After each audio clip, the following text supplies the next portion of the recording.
We're live already, you know. Come on. We are live already. We're live. We're live. Ladies and gentlemen, it brings me great pleasure and an honor to present to you the #1 podcast in the whole wide world, starting with the magical words of dream it, believe it, become it. You know, come on up. Man's coming fresh from the advancements. Bro, I bet you're sitting there eating a big steak and I'm fasting. I should have boxed you in your mouth. Bro, Spencer there. Anyway, let's not go into that. But bro, I'm telling you, this food was serious. This food was serious. The beef, you cut through the beef. You know, food is serious when you can cut through with a spoon. This thing is so tender. Yeah, it was nice. So, big up all the chefs. Tunde, it was paper and gravy they gave you. What is it? Paper and gravy. No. I'm telling you, this thing was serious, Spence. Whoever cooked that food at that award ceremony, let me just say, it was beautiful. As Bernard Matthew used to say. Remember Bernard Matthew? Beautiful. Absolutely. Huh? Bernard Matthew must be dead long time. He must be good. That's when he must be dead. But bro, that turkey, the Bernard Matthews turkey was serious, you know. It was serious. Anyway, Spence, did you even say coming up? Pardon me? Did you say coming up? Of course I did. I also got to say. I don't know what's the matter with me. I can't remember. You didn't hear me, don't worry. You didn't hear me. Anyway, first and foremost, let us big up those in the house. Old type Mickey Dub, first man in the dance. Old type AO, Arise champion. AAV develops. Andre Bukenya, Nathan Bailey, Steve Bailey, Jay Lanks, Aaron Special Sawa. How you doing, Uncle T? And Salam Spencer. Miss Ringside is in the house. The lovely Miss Ringside. Mariam Nazir, salam to you. Salam brothers, Bronxy Boxing here, always here. Old type Bronxy Boxing, come on, you know the set. Old type Adrian Waters, the one, the only, Mr. Bobby Wright. And can I just say, Bobby Wright this week was promoted to, correct me if I'm wrong, Bob, but Sergeant Major. Yeah, Sergeant Major. Don't muck around, you know. Old type Mr. Bobby Wright, Sergeant. So, Bob, you're known as Sergeant Bobby Wright. Come on. Congratulations to you and the family. The only major I knew was Major Mackerel, Tunde. So, you know what I mean? Bro, you're some old yard man. Major Mackerel was serious, you know. Yeah, congratulations, Bob. Congratulations, Bob, on the achievement. And you know, Bobby's someone that has been a supporter of us, and just to see him rise and elevate in his own field. Listen, when those that are connected to you are doing well, it means we're doing well. So keep doing what you're doing. So, congratulations to you, Adam Disa. I see you, bro. Miles of Life 11. Happy Sunday to all you. Daniel J. Boateng, Joe Nathan Bailey, Sylvester Salamawe 2011, Checkmate 734, Ricky Wallace, Ota Ajose. I think that might be Ajose or is A Jose, but I'm gonna say Ajose, as in Ajose Olusegun. Remember Ajose? Serious fighter. No one. He was an avoided man in the UK. Who did he broke up? Bradley Price. Remember, he broke up Bradley Price. Vicious. You go. From that, they said, nah, we're not allowed no Nigerians to fight our prospects. Never again. But old type Bradley Price, I remember watching him on, I think it was the Lennox fight, when Lennox fought the White Rhino at the Excel. I'm sure Bradley Price was on that bill as well. Yeah, Franz Bofa. Yeah, France Brofer. Yeah, I remember that. Wow, that's a long time ago. Yeah, but big up Bradley Price. Otat J Barrow, he says, congratulations to Anthony, Arthur, Tunde. What a performance. Thank you very much. So we're definitely going to touch on that. Otat Jama, Damian Charles, too blessed. What's that? Phil Harv, happy days. Gary, the one and only Gary, says evening. Jedi Kid, Grammar Gamer. Listen, the list goes on and on. But let us start with a young man that I've been blessed really to be in the company of from amateur days, and to see him rise from a young kid like many. No, I wouldn't say many, but a young kid that has been an inspiration to those that come from a particular environment and start off in a particular way in life, and really having the guts, nuts, and minerals to say, no, I want to make something of my life. I do not want to be a statistic. I don't want to just say, these are the cards I've been dealt and I'm going down this route.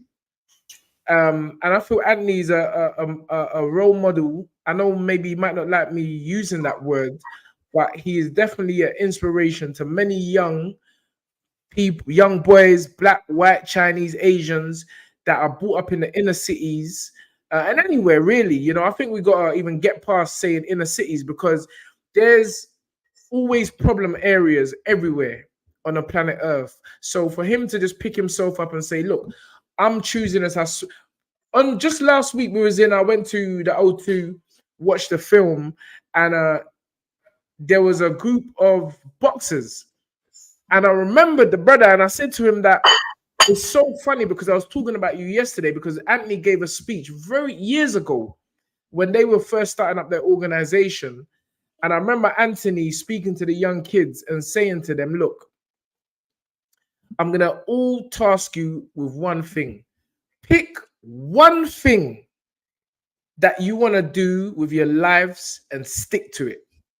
And I always remember that. And lo and behold, I met that young man or those young men or this particular leader of the group in Nando's. And I reminded him, and he said, yep. I reminded him it'd be beautiful for Anthony to come down again. In Hackney it was.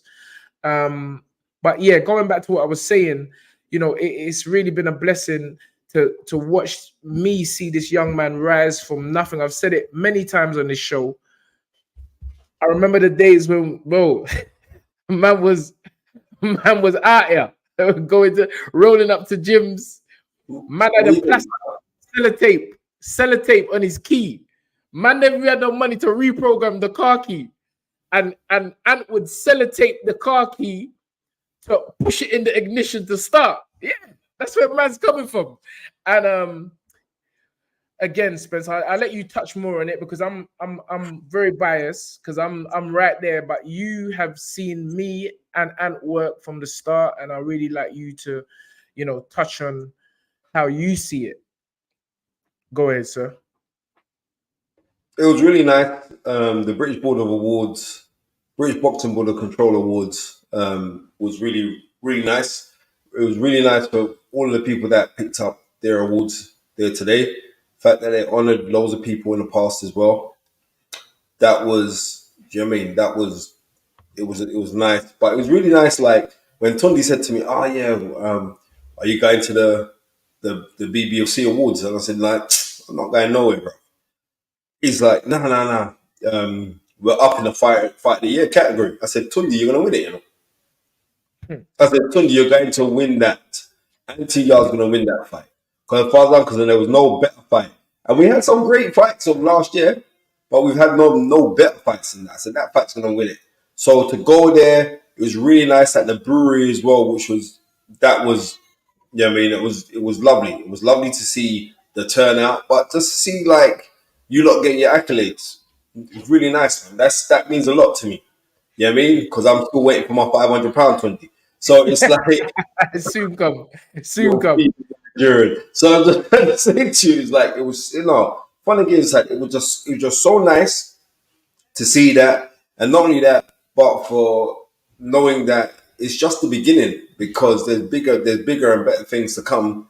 And I know that as long as you just keep on grafting, which you are going to do, one thing I have to give you, you're a grafter, and so is Anthony Yard and the rest of the team are grafters. All you got to do is just keep on grafting.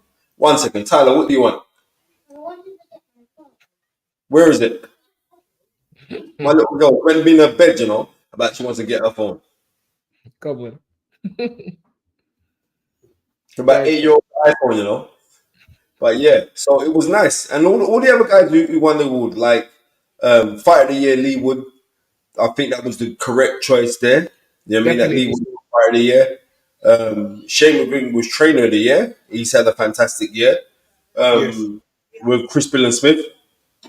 Got to give him all the dues in the world for that one because nobody saw him beating Lawrence Okoli in the way that he did. That was amazing. You know what I mean? Yes. And he's done great with Caroline Dubois as well. So we got to big him up. We have to big. That was a really. You know what I mean? That was a good win. That was a. Would I say deserved it was? But there's other guys in the running as well. I think Ben Davison done really good with Lee Wood, and we got to give him his credit for what he's done with Anthony Joshua. And more so, like he's done more to the fact of dealing with Anthony Joshua's mental state. I think, me personally, I'm just going to be real.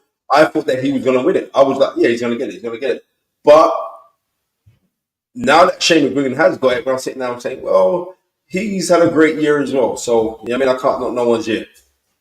Yes, absolutely. But apart from that, it was just like I said, it was a very nice event. It was so good to see like all of the old boxers there, and I got to say a massive big up to Ross Minter because the rest of us. Yeah, I see Ross, and like certain things that you can just forget because like when I was walking I see Ross. He was walking with Gareth A. Davis, and there was some old guy there walking with him, yeah. And I said to Ross, like, right, where's your dad? And he said, Spence, come on, man. His dad? Oh, my word. Because I totally forgot. Yeah, his dad passed away, remember? He passed away like 4 years ago. Yeah. Right. Yeah. Yes. Yeah. But the only reason why is because, like, the craziest thing is, like, it's 48 years this month that Alan Minter beat Billy Knight. Remember, Billy Knight had the BK Movers, it's the amateur club, right? Billy Knight was an excellent fight. Billy Knight went to the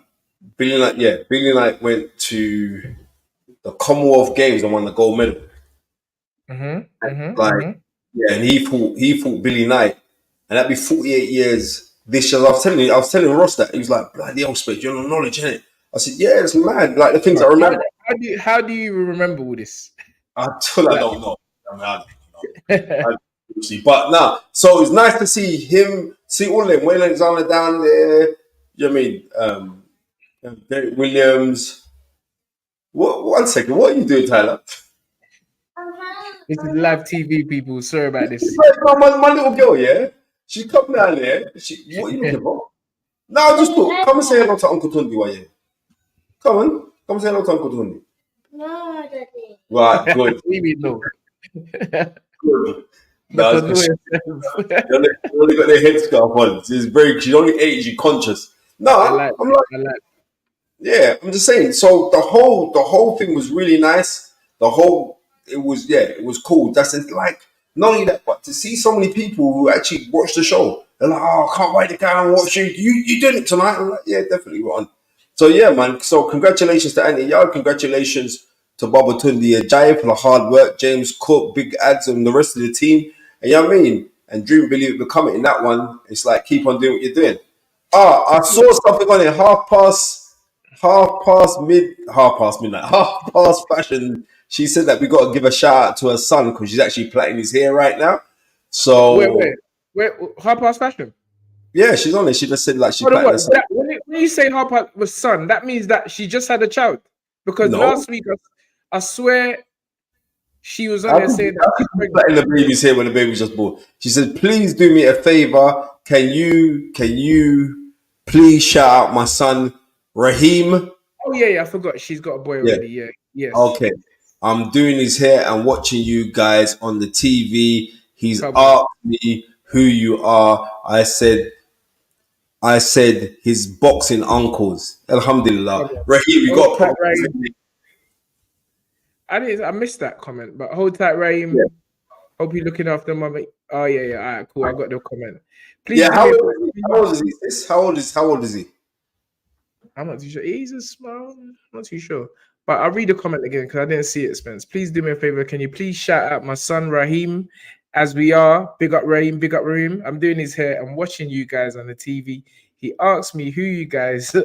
I said his boxing uncles. You don't know. Come on, dream it, believe it, become it. Raheem, make sure you're looking after mummy. And yeah, I believe we have a recording of Aunt Manny. If you can put that up. Yeah, what's the thing? Yeah, it'd be. I know the fight is right. Viewers and listeners would love to see the young man gracefully accepting his award this evening. Man, have we got that? I'm here with Anthony Yarde, the light heavyweight contender, who last year put in a gallant effort and has become the recipient of the fight of the year for his world title challenge against Artur Beterbiev. Congratulations, Anthony. How does it feel, man? Oh, look, what? Come on, man. It feels good. It's a heavy trophy as well. It does feel good. It's recognition for bravery, hard work, a fantastic performance. Again, I've given him his hardest fight to this day. For me, it's about winning these fights. I'm very ambitious. But again, from what I see of myself is I'm getting better. And I'm actually taking these fights. I'm actually challenging myself. I'm putting it on the line. I'm in there. See what I'm saying? I feel like that's a. I don't really compare myself to anybody else, but that's what I can hold on to and take a lot of pride from it. You know, and I feel like that's what's risen my stock. I feel like that's why I'm the biggest. I'm one of the biggest names in British boxing, and I mean like top 6 in my opinion around the world, including heavyweights. So, with that being said, I can say I'm proud of this award, and I'm proud of my career so far. Anthony, that's all I can say. I don't think there's nothing else to say. Yes. All I can say is like congratulations to Anthony Yarde for becoming the recipient of the British Border Control Boxing Fight of the Year. Congratulations, Anthony. Thank you, bro. Come on. Man's skinning like a Cheshire cat, fam. I'm happy. We got to do more of these things, you know. We got to do more of these things, but like, because I know Manny's busy in that, but we got to do more of them things because the way Manny's camera come out, and we don't cross Manny enough, even though we bully up the little you, but trust me, his work's proper. You know what I mean? His work's proper. That was very good. I like the light as well. Yeah, that was, listen, just watching. I'll be honest with you. I'm a man, you know me. I'm a man. I love to see my brother shining, and even just to see you two up there. Although today's Anthony's day, just to see you two, you being the knowledge, answer the questions, and Anthony gracefully answering them. It makes me feel happy. We got to do more of that. We got to do more of that. It makes me feel proud. So yeah, listen. I mean, there's so much we can go on and say about, and I'm sure, as Anthony has said, the ambition is high, and we are ready. We're ready to have our next fight. And yeah, we're just waiting for the next fight. We're ready. We're ready. Spence, let us touch on, now that we've got the main thing out of the way, or let's move on to the second part of the show, which is really touching on fights that happened last night or yesterday or early hours of this morning. First, let's start with the Magnificent 7 show promoted by Queensbury and Frank Warren in Birmingham. Good show, Spence. Was it? I didn't watch it. It was a good show, man. I'm not gonna lie. From top to bottom, it was a good. Oh, tight. Come on. Everything done. Start up the thing, you know. You see, don't let me, because I'm in the suit today, so don't let me have to start passing up the place today. But D Change, thank you so much for for the 49.99. And yeah, fight other yeah. Yeah, the kids in the rally. You can't even see it. Congrats to AY and Tunde, and big up Spence each and every time. You see me, big up yourself, my friend. Thank you. Also, I want to say this, yeah. Tunde Ajayi is a powerful youth. Remember, I'm telling you that now. You know what I mean? Here we go. Trust Why me. is it? Man come in the place looking like Simon Taylor. Behave yourself, man. I said he's looking like milk tray in there. You know what I mean? Oh, he's gonna look, man coming like Simon. Hey, do you remember Simon Templeton? Or you you? Simon Templar was a done. Simon Templar was the first man to bust polo neck. Simon Templar was the man who made everyone knows about polo neck. Trust me on that. Those young ones, you need to know about Simon Templar. Serious guy. But anyway, let's touch on the show last night. The first fight, the most notable fight of the live broadcast was Pierce O'Leary. I don't even know the brother who was fighting his name. No disrespect. I could check on BoxRec, but it was a very, very good fight. One where I feel I'm getting up the whole card yesterday. So Pierce O'Leary against Hove Haynes, Muratizovian. I think I remember that name. Muratizovian. Anyway, Pierce O'Leary came through with a stoppage in I think it was the ninth round? I believe it was the ninth round. But it was a tough fight. A good, very well entertaining fight. And Pierce O'Leary moves to 13-0. I don't know if he picked up or retained his WBC International Super Lightweight belt under new trainer Joe McCanny or Nani. I think his name is McCanny or something like that. Regardless, Josh Taylor's trainer, Callum Smith's trainer. Yeah, he looked very, very good last night. A few things that he needs to pick up, but he's only had 13 fights, and the future's bright for him. So that was the first fight. A cracker of a fight was Ethan James fighting Owen Cooper, which was actually an upset. Ethan James was the one they was expecting to win. Twinkle toes, great boxer. I think the problem is he don't have no power. Both of them were friends. Great fight, Spencer. Owen Cooper, Ethan James' coach, I think it's James Conway, Kieran Conway's father.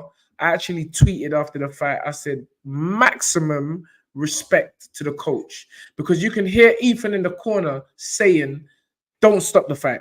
Don't stop the fight. But it's like I say, sometimes, a fighter is a fighter. But when you actually have someone in your corner that is not only interested in your professional career, but your life after boxing, you should hold tight onto that person. And so I'm going to give a special shout out to, I believe it's James Conway, Kieran Conway's dad. I hope I'm really saying the right name. I'm just checking my Twitter because someone did correct me on my page. And it's good for me to get these names right because I didn't really know his name. It is James Conway. So big up James Conway for rightfully stopping the fight. 1 round to go. That takes a lot of guts. You know what? It does. He was behind on points as well, yeah? And he was behind. Oh, mate. Listen, bro, that fight was serious. You know what I like? I like also when trainers ain't brave for the sake of being brave when there's no way out. And then trainers, the real trainer knows their fight. They're close to their fights. Like no way of him winning. You're not going to get no miraculous rocky punch from nowhere. It's not going to happen. Yes.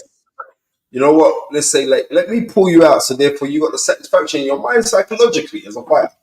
to say like, right, you know what? Maybe I could have landed one away. You got that in your head. That's cool that you could take that. But let the trainer say, look, what? Let me just stop it now.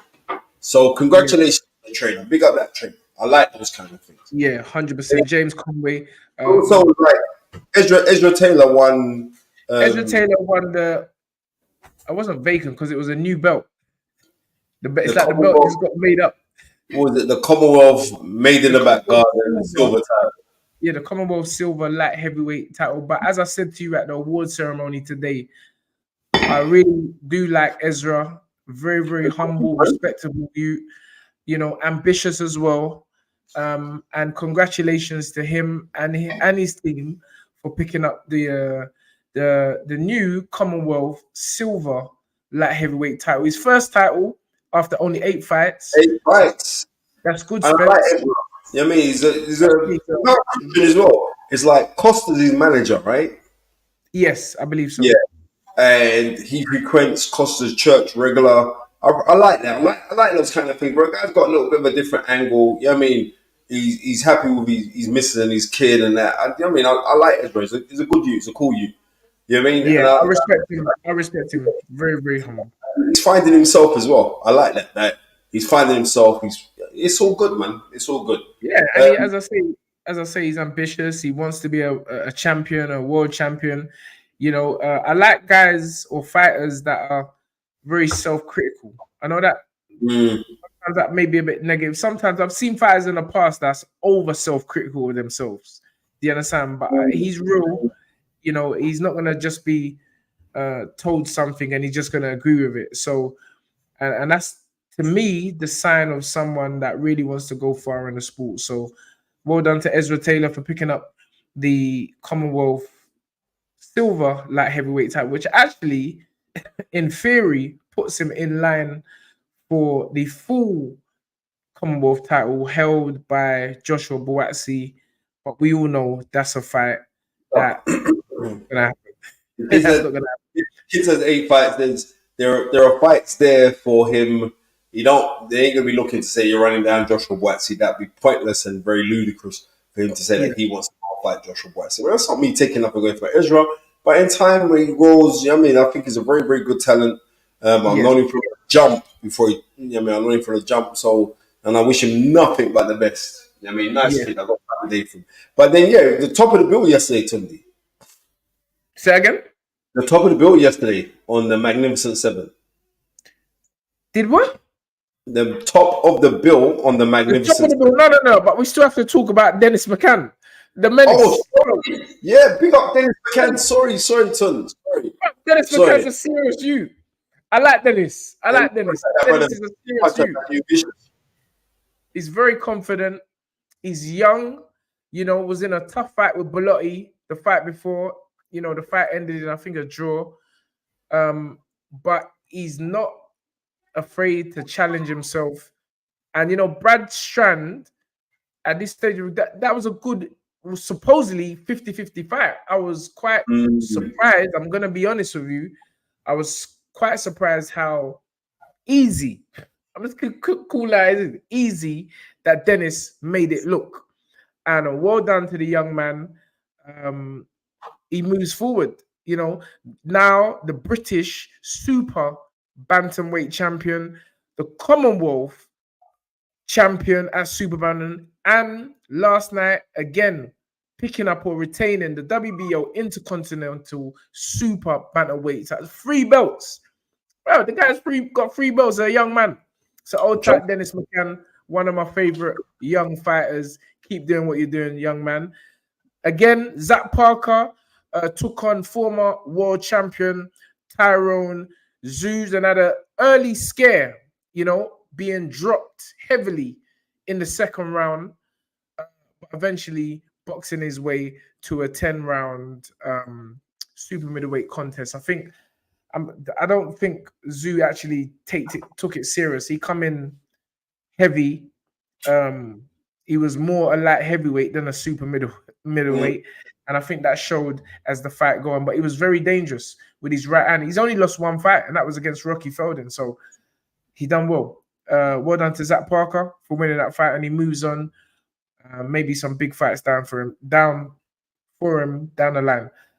We saw the return of Joyce. Sorry, deep random thinker. Thank you for the 490. Old type deep random thinking. Question for Spencer: where can I get those big black glasses you wore from in the interview you had with Dean White and KD on IFL TV? I want a pair.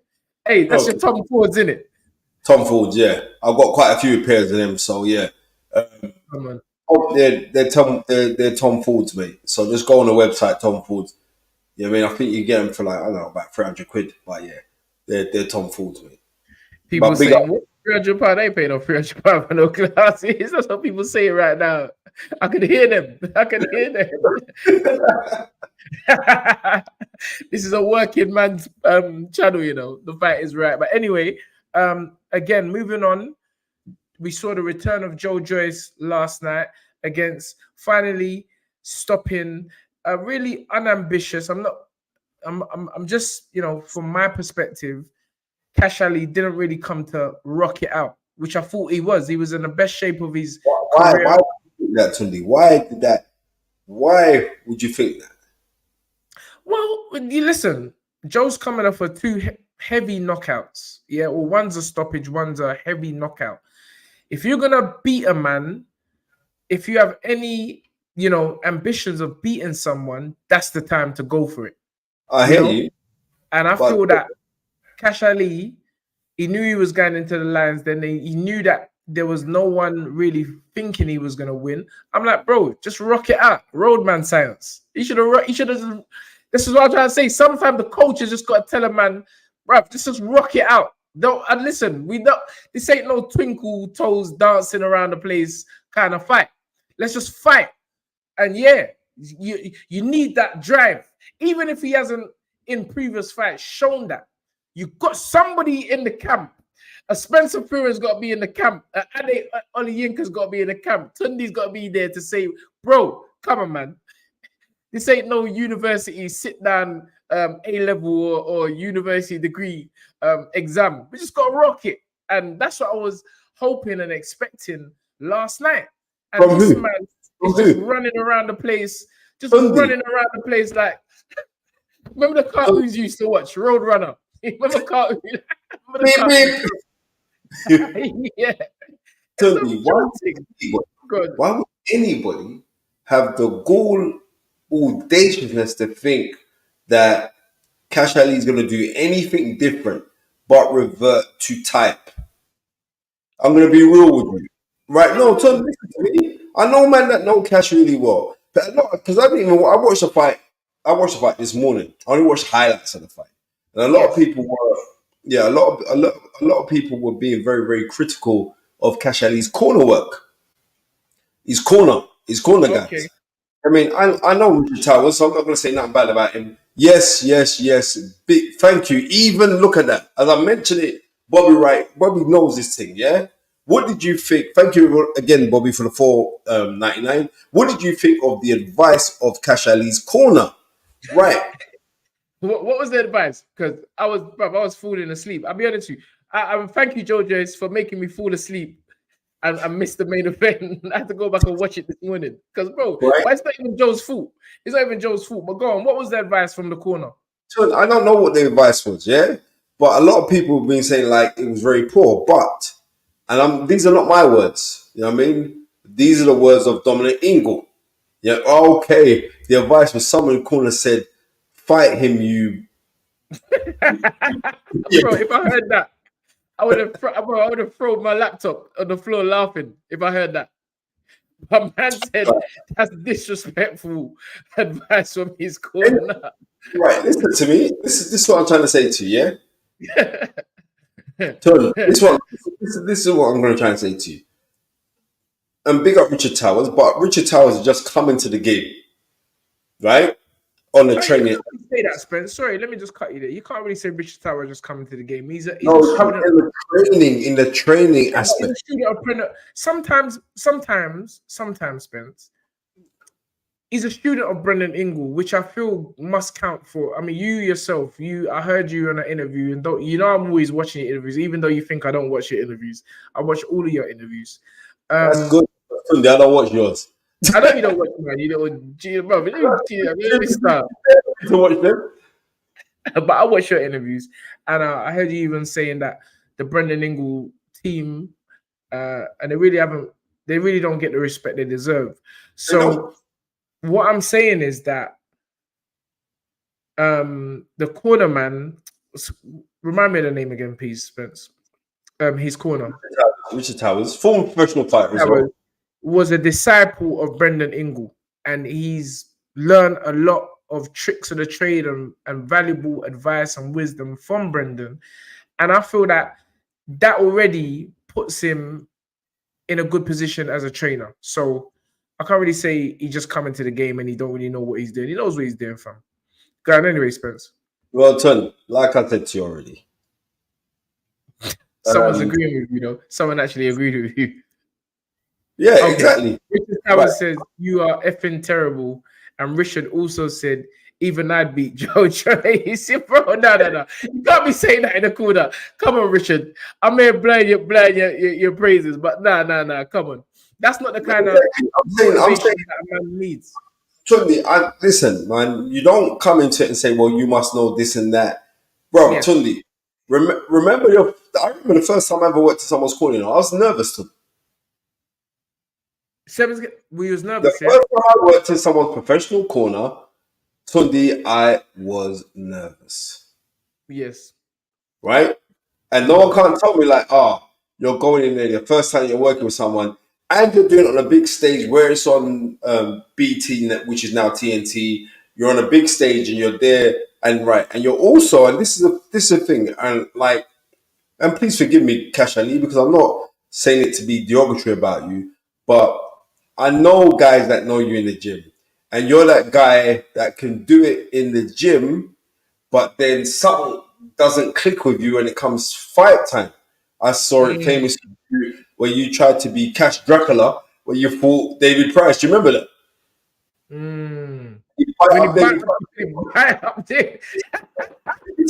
Man, tell you, right. Bro, right. He thought he was eating fish and chips. He bite up David Price. He thought he was eating Lambuna. Yeah. You said I never said that, mate. But I thought it was fish and chips. Bite him up. So we can't. Dracula. Dracula, I'm telling you, right? So off of that, you got to understand. Like, and I spoke to Johnny Nelson earlier today. And Johnny was saying, "Let me just block off this little 491 man, bro. You don't just see me one fight of the year, you know. Don't let me start. Let me start cussing bad word. The little 419 eking the bishop. Right. I'm saying, we've seen. Johnny Nelson was telling me, like, he said, the problem with Cash is like he can do it in the gym, but then he loses it come fight night. And obviously, there are guys like that who can do it in the gym. I mean, I was a superb gym fighter. I hold my hands up to it. But what I'm trying to say to you is, like, why was anybody expecting some good performance because Joe Joyce had come off for 2 defeats? He's come off for 2 defeats against a world-class opponent. Very true. Right. Joe Joyce come off for 2 defeats of a world-class opponent. I have my reservations about Joe Joyce, but what I'm not going to do is, like, a lot of people are kind of hinting for him to retire or saying his style of fighting isn't good or blah. Joe Joyce did nothing different from what he's done before today. Last night, I think the only thing I saw was you can tell, and you know, obviously when you've been through a hard fight, you know, we've just seen AJ have 3 fights to get that confidence back. Thank you. When we were at the Franklin fight, me and you were shouting at the top of our lungs, fling the right hand. Don't even get me started today, Tim. Throw the right hand. But that's obvious because he's coming up for 2 back-to-back defeats, not knockouts. And so Joe Joyce had the right to have a bit of trepidation or you know, hold him back from certain things because it was a rebuilding process. It was, but as much as it was a rehabilitation process for Joe Joyce, Tom, right? Yes. Right? But as much as a rehabilitation process for Joe Joyce, why did he come in so big? Do you see his head? His head not bigger than my TV screen, Tom. Right? At least come to get a shit. No. No, bro. That's why he was in 805 before he come to the fight. Before he stepped on those scales in Birmingham, he went 805 or Inish, bro. And that's why we call him Jollof Joe, because he had Jollof rice before he stepped on the scales. Yeah, you know when you eat the and you drink water, you fill out your belly. Joe's head looked like a plate of jollof rice. Bro, I'm just speaking. Bro, Joe was on a joke thing. Joe was like, I'm gonna beat up this boy anyway, but I don't even need to train hard for this fight here. But that is really, you don't know. He may have trained hard, but it was quite surprising that he would come in that way. But listen, again, he's rebuilding. He's rebuilding. Jollof Joe is rebuilding from the 2 losses. And so I'm quite sure his trainers, young trainers, will get. I see Otat Danny, the rap man, again in there last night, gaining the experience all the time, the big fight experience. Joe's a big time fighter. So, he's rebuilding. And I feel next fight, Joe will come in.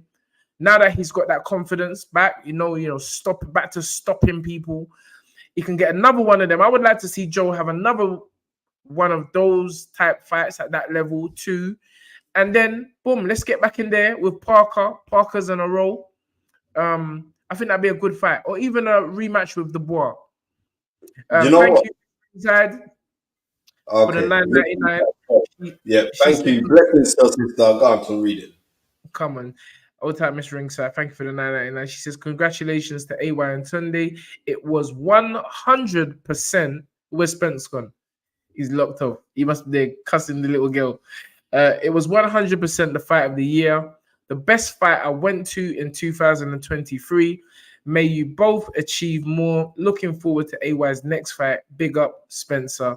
XX. Love. Old type Miss Ringside. Yeah. Back to the Jollof Joe thing. I'm looking at boxing. Matty.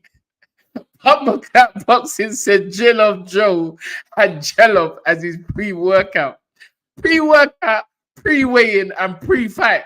That's why Joe was so strong.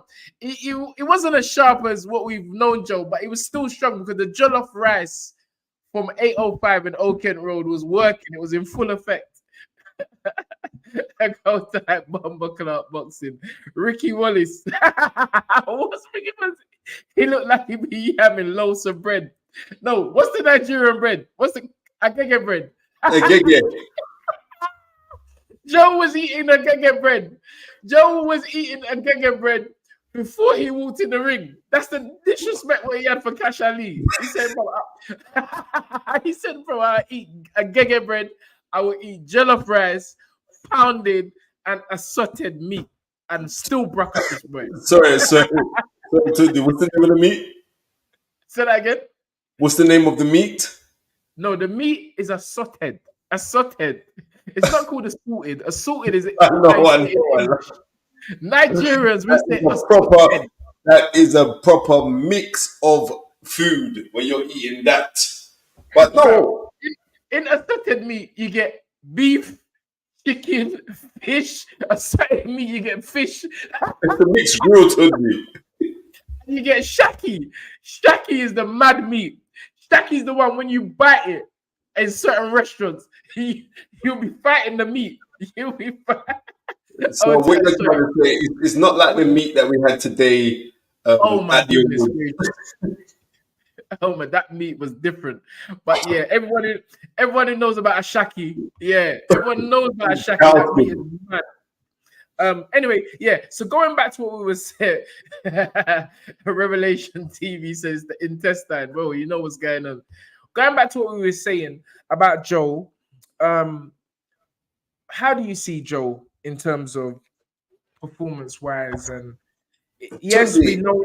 You know what? There was a good point made by Zachariah Khan. He said Joe's still getting hit too much, but it's what we've all become to expect from Joe. He's just one of those fighters.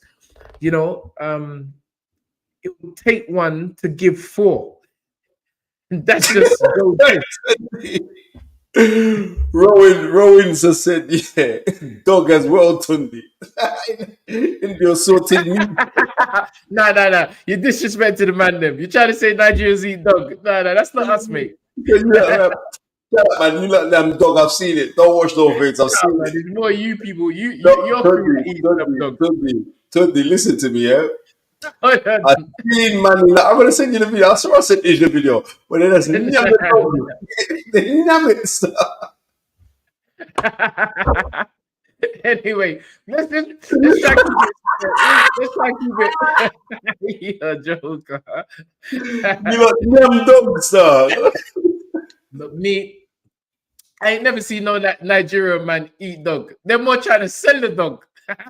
They're not trying to eat it. They're trying to sell the dog. 419 the dog.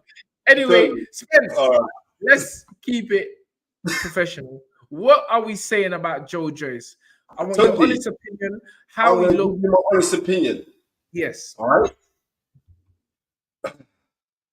Just like similar to AJ, and I'm going to use this as a comparison because when AJ fought Franklin, and I turned around and said that Anthony Joshua, if you don't knock out Franklin in 6 rounds, you should retire. Right? Yes. And I'm saying this because of the level of where I can see Anthony Joshua at. You know what I mean? Unfortunately, certain people are looking with the viewpoints of not looking in the future. I'm looking at things. I'm also delving in the past, and I'm making my analysis and my assessments from the fact that I'm delving in the past, and I'm saying Anthony Joshua is meant to knock out this man Franklin. Anthony Joshua didn't. So my words of me turning around saying Anthony Joshua should retire now kind of bit me in the bum because everyone said, "Oh, should he retire? Didn't knock him out. Should he retire? Should he retire?" Me and Tunde were there. Well, it seems like it's only me and Tunde that were the only ones who were passionate cheering him on to say like we want him to do better. You know what I mean? We're just like the fake people around AJ, little AJ cheerleaders. I'm not one of those guys. I wanted to see Anthony Joshua go out there and destroy this brother. Now, the Anthony Joshua that we saw last week Friday, wouldn't he destroy Franklin inside 6 rounds? Of course he would. Okay. So, and that's the thing about it. Thank you very much. People are they're looking at perspective vision. Do you know what I mean? I'm looking at potential vision. You know what I mean? Yeah. That's what I'm looking at. So, and the same with Joe Joyce. Joe Joyce, that was an under par performance, but then we've got to take into consideration you've just been knocked out twice. Yes. Right? You've just been knocked out twice, and that could be in your head. But what I'm trying to say is like we're not trying to reinvent the wheel. Similarly to like Ben Davison said, listen, I'm not trying to reinvent the wheel with Anthony Joshua, right? I'm going to stick to you in the basics. That's going to help me because I know on the fundamentals and I'm sound on the fundamentals. You stick to the basics. What gives you the edge over everyone? You are big, you are strong, you are athletic, and you can punch. So all right, then let's just work on that. And that's what they worked on. Similarly with Joe Joyce. Joe Joyce is big. He can hit pretty hard. He's durable. But now the fact of, he can take it. Well, we've seen that. Well, you got clapped out now. So let's not be in a rush to say we're taking our big, heavy shots now. Let's not be in a rush to do that. Right? And also, all of these hard fights, if water can erode rock, you carry on getting punched in your head like that. Now, all of a sudden, now people are turning around. People are turning around saying that, Joe Joyce should retire. I'm not saying that he should retire. What I'm saying is that he needs to change something in him. Number one, you can change by not coming at 20 stone and slimming down that belly and that head of yours because that head look bigger than a TV screen, right? That's number one. And also that you need to start looking at the doing little finer points, nothing major, little finer adjustments. And if that don't work, then I think just give us a phone call. I'll sit down, I'll talk with you guys. Do you know what I mean? I swear. I was just thinking about something because obviously Joe was knocked out twice, but it all started. That's why I say what's the most important thing in a fighter's career is what is in his actual head, not what the trainer most. It's what's in his head, what he believes. In his head last night, like he was a gege bread and in his belly as well. So No, no, listen. Let me finish what I was gonna say, Spence. So the reason why I say that is because before the Zhang fight, I was listening to Joe talk, yeah, and I'm like, you're starting to believe this granite chin business. Yeah, I was listening to the interviews. It was almost as though he now had believed the public that Joe's got that. I even heard I think it's the manager talk about, we know about Joe's chin. Joe can walk through anything and everything like that. And that's cool for selling purposes. But when the fighter starts believing that he can just walk into any punch and take this, then there's a problem. And I feel that's what. So these two stoppages now, obviously the first one wasn't a knockout, but the second one may actually be better for Joe. Because now he knows that he can get touched. He knows that he can be knocked out. So in his mind, he can, with the right confidence back, he can now say, all right, cool. You can hit me, but I'm not just going to allow you to, man. I'm going to make some hand movement, which, credit to his trainers, I did see last night, because although people were saying he's still getting hit with an overhand right, if you go back and watch the fight for the while I was awake, because I actually wasn't awake to watch the whole 10 rounds, he was catching. He was doing it. And I credit his trainer for that, his new trainers, and I also credit the fact that Joe now knows that he cannot just keep taking punches and opening that fat head, that jollof rice head for everyone to just hit with impunity, Spence. And that's why I feel, it needs to be sharper. Joe needs to be lighter. And he needs to keep on, him and the trainers need to keep on working on catching that right hand, blocking shots, getting them up. And, Joe eventually, as he's shown in his career, has the ability to wear people down. So that's why I say another confidence building fight, another fight that, Joe is actually going into there with some caution now, because I feel before the first, they're gonna give him the Daniel Dubois fight. Remember, I'm telling you this now. Say that again. They're gonna make big up JD Dyer. They are. I mean, salute. You're doing fantastic work as well. Tony, I'm just keeping the thing real. They're gonna give him the Daniel Dubois fight. That's what they're gonna do. Right now? Yes, that's what I believe they're gonna.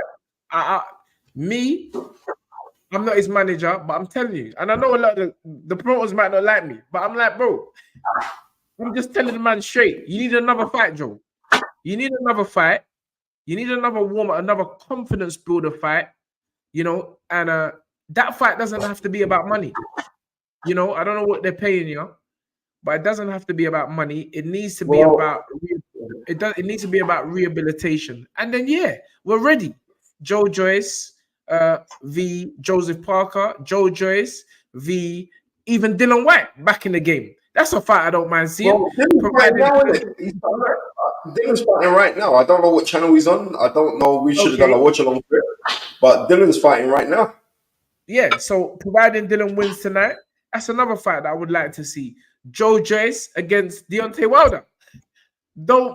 These fights, the heavyweight division right now, there's so many fights, so many possibility, and people like Joseph Parker have shown that you can lose and come back. It's not the end of the road if you lose a fight.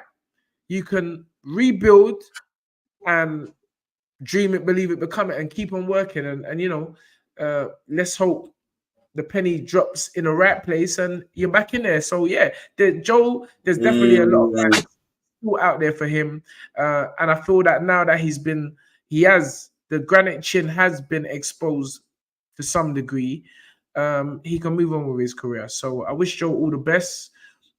Stay in the gym and out 8:05 or inish. Stay off the jollof rice when you're in camp.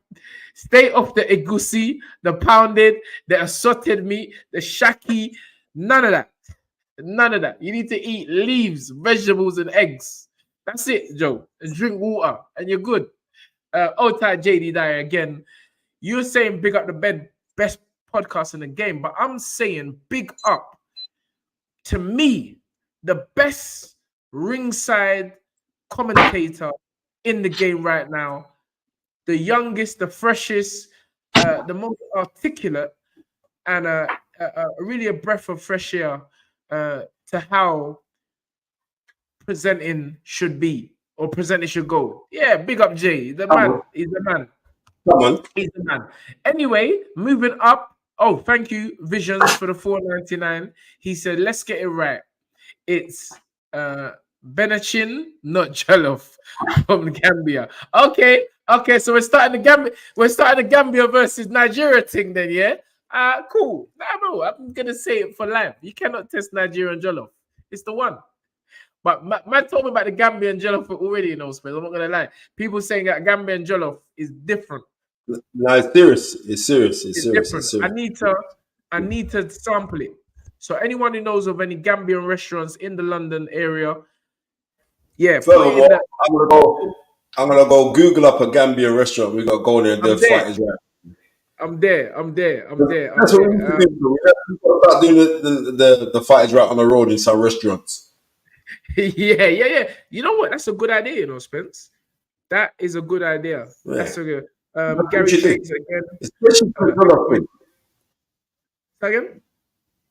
But especially with the Jollof thing, because I'm a neutral. So, you know what I mean? Oh, yeah. You might have got rice and peas in there. That's dead.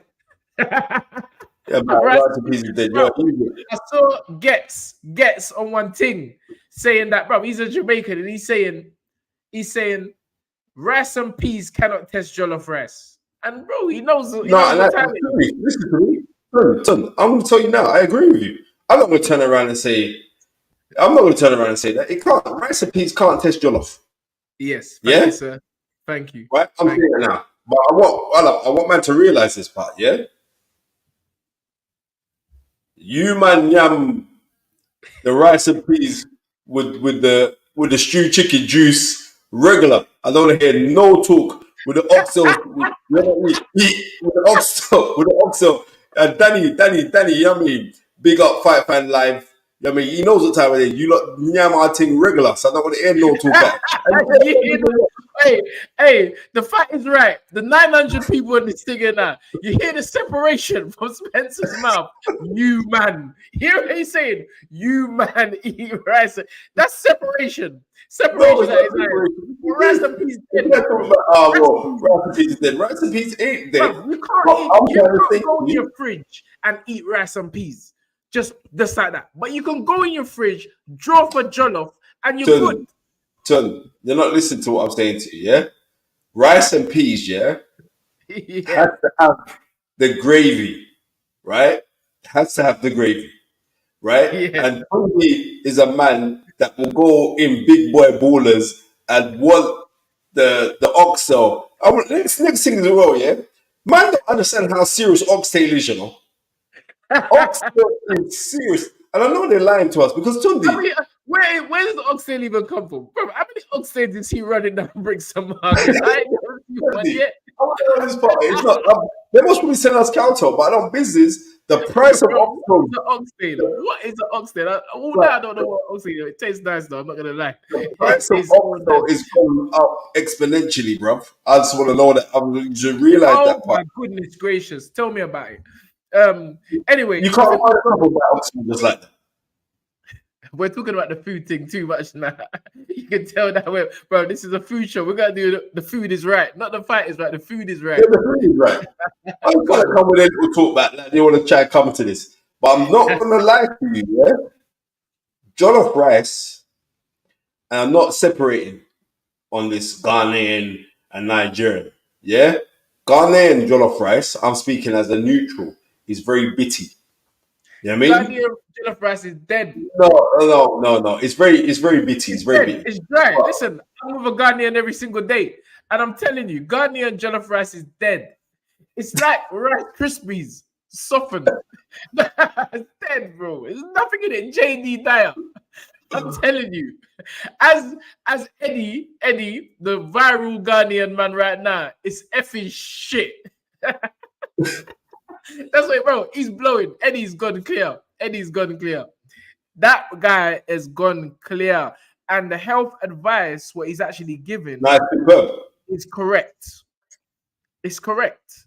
It's correct. He must be banned from every shop. Trust me. That's why he wears disguises. Tyro Allen, oxtail and butterbean with rice and peas, mad thing. Oxtail, butterbean, rice and peas is a mad thing. Tony taking liberties, it's like Rice Krispies, you're taking liberties. I'm telling you, Ghanaian nonsense. It's nonsense. Ghanaian shouldn't even come in this conversation when we're talking about Jollof. Forget about it. Now, the competition has been swiveled down to Nigeria versus Gambia Jollof. And there's always one man coming to Senegal Jollof. Get out of here, but we don't even know about those Senegalese Jollof rice. Show me the Senegalese shop. No, but Tony, originally that's where Jollof comes from, Senegal. Here we go. There's always someone that comes with some history business. I don't care about where it comes from. I don't care about where it comes from. I'm telling you, Nigerian Jollof is the best. Now, Ghana has been eliminated from the competition because Ghanaian Jollof is like Rice Krispies. They're dry. Anyway, can we move on to some boxing now, Spencer? To the co-main event, which really was a breakout and a standout fight for Liam Davis. And let me tell you something, this young man in 15 fights, I'm sure someone will correct me if I'm wrong, but has won the British, the Commonwealth, the European, and now the IBO world title. A man that only had one defeat in his career. I think before yesterday, the guy was unbeaten. No. Eric Robles Ayala. Yeah, before yesterday, he had one defeat early on in his career. He's actually the man that beat Lee McGregor. Lee McGregor was on a roll up until that time. We see Lee McGregor today. He was down at the awards. We saw him today. He don't look like no super bantamweight. I'll tell you that for free. Well, but like Lee McGregor is a good fighter. He's a good fighter. But let me tell you something. Liam Davis absolutely blew him out the water. Beautiful right uppercut, left hook. Dropped him heavy. I didn't even know how the man, because he dropped and the guy was like, bro, where am I? He got back up and boom, finished him off. Referee stepped in. Man said, I'm officially banned from Ghana. It's impossible. It's impossible. I'm half Ghanaian. It's just like Gets telling you, a Jamaican telling you that rice and peas is dead. Wait, stop for a second. How the hell, don't let Tunde try and fool you. How the hell are you half Ghanaian? Shut up about each other. The reason why I say I'm half Ghanaian is because I'm in the gym every day with Joe Kadua, a full Ghanaian. Tunde. So that makes me. It's just like Yarde. Anthony Yarde is an honorary Nigerian. Okay. Let me tell you. He's more Nigerian food than me. That's a fact. Yeah, I know, but he can eat though. But Tun, I'm just letting you know this. I was in the gym every day with Charlie Magri. All right, I'm not half Maltese. Yeah, and you love fish and chips. You love fish and chips. Well, I'm not half Maltese, mate. I mean, anyway. I'm going to draw for Charlie to come on the show. Big up Charlie Magri. The legend that is Charlie Magri. I mean, I used to see him at all of these events. I don't see him again, but yeah, big up Charlie Magri. Wherever you are, Charlie, I love you, man. Good man. Yeah, big up Charlie Magri. Yeah, so Liam Davis, congratulations to Liam Davis last night picking up the IBO super bantamweight world title, and a really intriguing fight now would literally be him against Dennis McCann. I said half of you is banned from Ghana. I know, Trey. Trey's not having it. Trey. Always supporting you for the $3, sir. Thank you. I ain't banned from Ghana. I'll roll up there. They'll be happy to see me. But yeah, I think an intriguing fight now, one that I know the fans would definitely want to see. I'm not too sure Dennis's new trainers will really want to jump straight into that. But again, Dennis is a very, very young, ambitious fighter. He wants the big fight. He wants to test himself, and that would be a great fight. I think that'd be a good fight. Well, this Liam Davis, Newton, let me tell you this. I see Dave Coolwell ranting about him today, saying like, yeah, he's a real deal. He said like, we'll see like when he goes up a level, but right now he's a guy that wants to fight and he's just dangerous. So he has gone up a level because he knocked out the man that beat Lee McGregor. And I'm telling you, Lee McGregor's a good fighter. And Lee McGregor ain't no muppet. Lee McGregor's a good fight, man. He's not a muppet. And as JD Dyer says, Liam Davis is special. It was a special performance last night. And he's really announced himself in the super bantamweight division. Obviously, we know that's Inouye's weight. I believe that's Inouye's weight, right? Super bantam. I could be wrong. What is it? Super flat? But I'm not too sure. No, Inouye's super bantamweight now. Yeah, you see? So, you know, these are dangerous. But this young man... Stay away from him. Stay away from him. Yeah, that brother's serious. That's serious. Stay away from him. So, yeah. So, well done to Liam Davis and Errol Johnson. Errol's his trainer, right? Yeah. Yeah, big I see Errol today.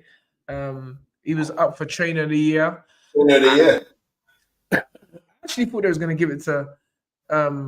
even though Ben Davis in most of our eyes, on our table anyway, at least, we thought Ben Davison should have got it. But I actually said to Ant that I thought they might give it to Errol Johnson. Because, you know, when someone is just plugged away, you know, Errol Johnson's a man, you see him at every show. Errol's at every show. He's always got a fighter on the bill, whether the top of the card or the first on the bill. And I really think he's paid his dues. So, you know, keep on cracking. It's Claricia's birthday today, you know. Is it? Oh, yeah, she's 29 today. I did see a post. I don't know it today. I just saw she's 29 today. You see how time flies? This was the young girl winning the Olympics, and 29 years old or 29 years young today. So happy birthday to Clarissa Shields.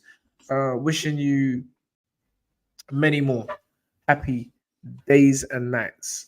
And finally, I think we'll move to the top of the card, which was Nathan Heaney against Brad Pauls.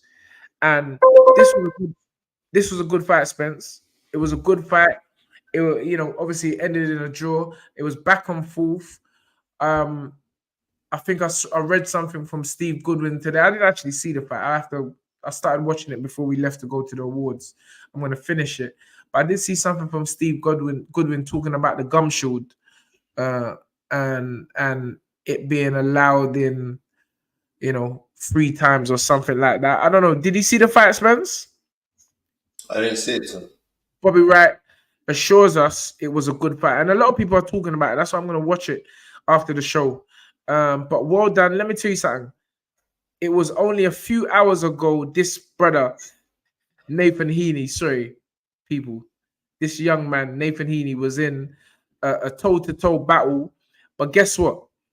He drove all the way back down from Birmingham to London to be at the award ceremony today. So, mate, you really got to take your hat off to Nathan. He was bumped up and bruised up. But, bro, the man was there. He was there. And it just shows you his passion and his love for the sport. And credit to him, he really shocked everyone by beating Denzel in the first place. Because I remember watching him, I'm like, bro, this brother's rubbish. But bro, I'm just being honest. I'm like, bro, he's so, I think most people thought he's a big ticket seller, and that's all he is. He can sell tickets, so they'll keep him unbeaten and active. But he's shown that he deserves to be a British champion. And he continues to fight. He continues to dream it, believe it, become it, as I always say. And, he can have his magical fight, his dream fight in Stoke. I think they're talking about that now, and it could even be a world title. I did see an interview or a piece of an interview where Frank said, listen, he wins tonight, which he didn't when he got the draw, but it's not a loss. He will get that world title fight. So could we be seeing Jadabek the man that had a good fight with a man he beat, Denzel Bentley, in Stoke. Is anything dreams are anything can happen, Spence. You're shaking your head, but I'm telling you. Tunde, I'm shaking my head because if they've got any sense, they'd leave that Janovic alone. But then people probably say that about Denzel. No, we didn't say that about Denzel, right? So wait. So when Denzel was in there with this Nathan Heaney, you actually thought Nathan Heaney was going to win or had a chance of winning? I didn't. Exactly. You know why? No. Simply because I didn't know a lot about Nathan Heaney. I just know that he's a big ticket seller. I've seen him fight a couple of times, and I wasn't overly impressed with him. That's not me disrespecting him. What he's done is superb. He's now British champion. But he hasn't fought continually at that level to say that you're ready to go in there with Janovic. No, you haven't. And that's the truth. At least when you look with Denzel did a great piece of rebuilding after getting stopped, and how he brushed himself off and come back, and he was getting good wins, and he went into with good fights, tough fights, getting their rounds in and stuff like that. So I'm just keeping this. Thank you very much. Checkmate. No, you can't fight that guy, and that's that. And anyone turn around and say, "Could we see you in there?" Go give him that fight and see what's going to happen to him. Go on, I dare you lot. Go give him that fight and see what's going to happen to him. God. No, you can't say that. The guy wants to listen. It's his dream. No, it's his dream. Yeah, listen to me. Yes, it is your dream. Then, if it is your dream, then prepare for your dream. You know what they say to you? Right? What you trying to say? So what are you saying? You're trying to say that he's prepared to get knocked out, then, basically. Yeah, totally. Listen to me. Dreams only work when you wake up, right? No. This one ain't rolling with Spence. I'm telling you, if his dream is, what's that echo? What's that echo? Spence, you got your phone on? No. Spence, you got your phone on? Nah, I had my finger, but I turned it off. So go on. So I don't know why it's echoing like that. I can't hear you. I don't know why it's echoing like that. Is it echoing now? Does anyone hear the echo? Well, it's Gary, Jamie. Can anyone hear the echo? Because it's echoing very badly on my side. Very badly on my side. But it's not echoing on mine. Someone's saying, yeah, it is echoing. I don't know what's going on. Someone's saying, yeah. Spence, all right. If you're saying it's not you, I'm going to click out and come back, yeah? Someone's saying it's still echoing. Huh? All right. The Tunde's just logged out. Am I echoing, people? Let me know. Am I echoing? Is Spencer Fearon echoing? Let me know if I am echoing. I'm echoing as well, yeah?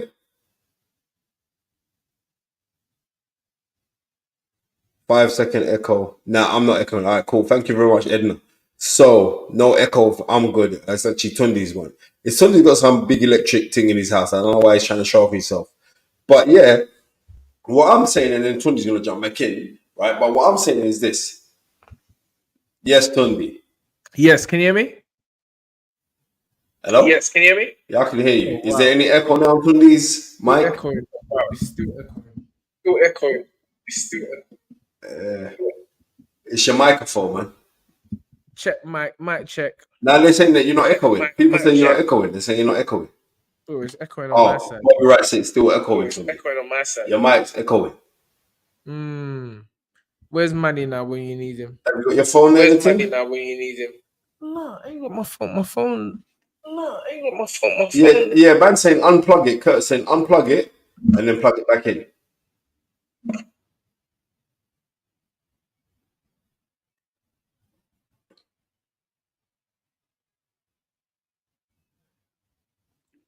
Mic check. Nah. You know what I'm gonna do? I'm gonna plug out the thing altogether. Yeah. Man said put the mic back. Can you hear me? I can hear you. Wow, it's still. Yeah, maybe your thing got low battery on. It's still even with on the without the mic. Man said pound that mic. Nah, this ain't no power like man. This ain't no power like that. I don't know why. I believe it's you, Spence. I don't know why. Because you know we've had this before. It's not me. Don't try to blame Come, me. come back in. Because when Come you back. come off, my thing was working crystal clear. Come back. No. Come back. Don't try to Come take out me and to come the back. ball. Come out and come back.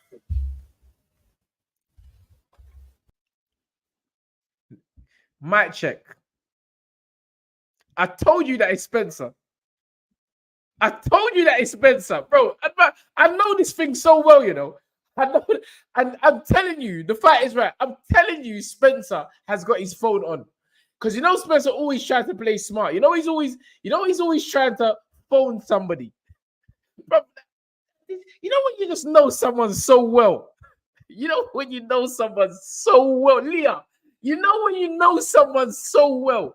You know other people they don't really clock. But it's like, and everybody, you know, when you look at him, like, why is he like that? Why is he like that? And nobody understands why they're like that, but you, because you know your guy, or you know your girl. You see what I'm saying? It's Spencer with his dodgy Wi-Fi. It's Spencer with his dodgy phone.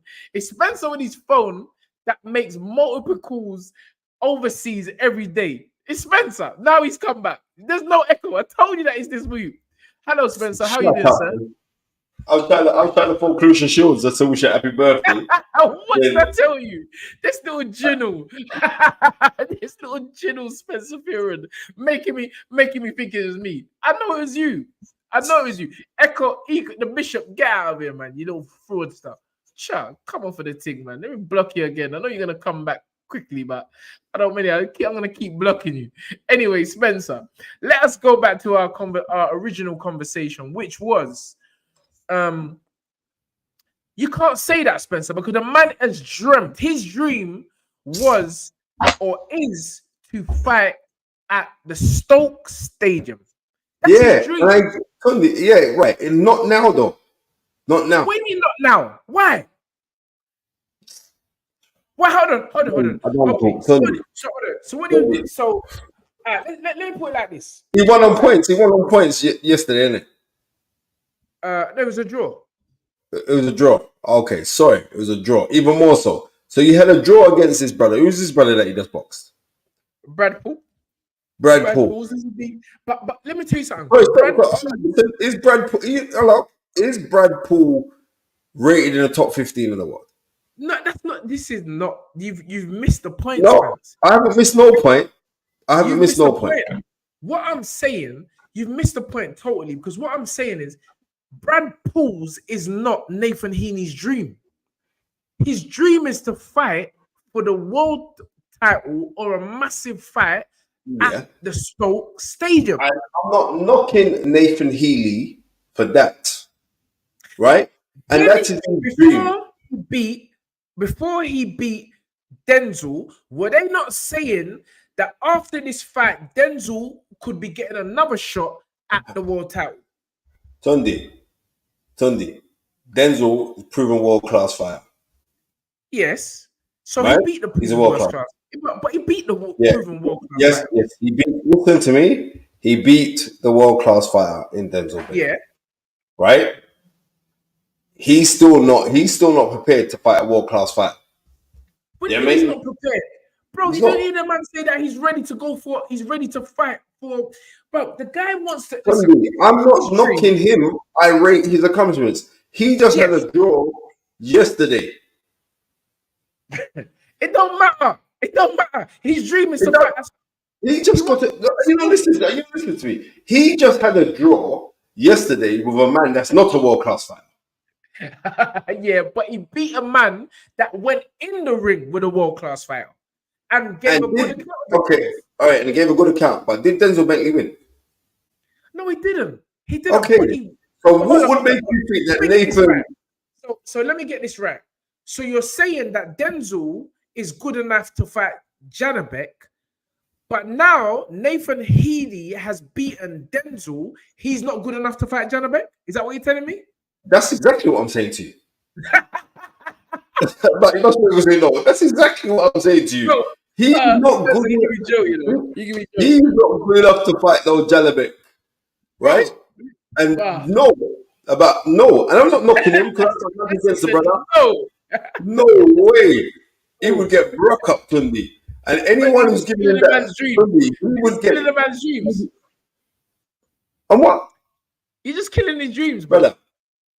No, I'm not killing his dreams. I'm being realistic with it, and I'm saying let him build up for that opportunity. Hey, I hope you're joking, What? the Joker. Yeah, you got me joking. I hope you are joking, the Joker. And how are you getting this information and we can't get the information? I'm looking for the thing on YouTube or what have you. I can't see nothing. I'm going to my Twitter. I'm looking for my Twitter. Yeah, go check on this thing about Dylan got dropped. I can't believe it. I can't see nothing. Obviously not going to be on Dylan's page. Nah.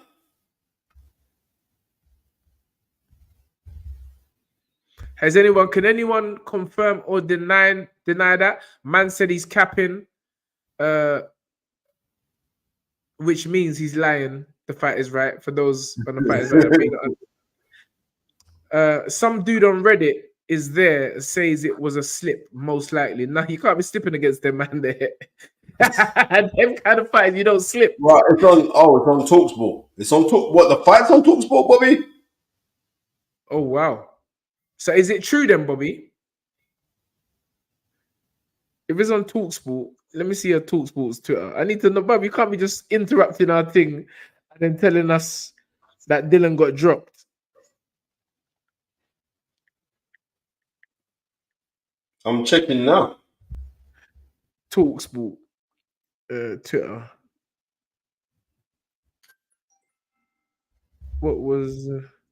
What was today's venue or area? Today's venue was the brewery.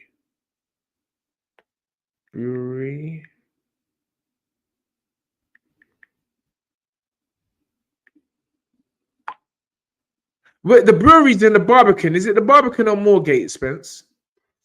The Moorgate. Where we was today? Moorgate.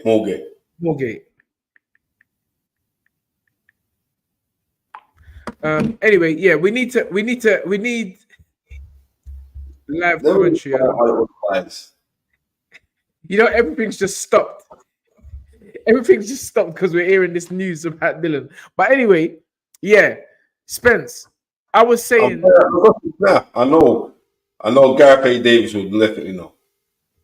I was saying that he deserves the right to, fight. If it's for a world title, then that's what he's dreamed, and he deserves it. But you're saying no way should he get fight. No, let him build for that. I'm just gonna be real. He needs to build for that, man. You know what I mean? Yeah, if that is a lie, then I'm blocking that brother who started that rumor. Yeah, I'm ringing around to try to find out. Red Rose said that's how you know Dylan's down bad because nobody knows nothing. Yeah.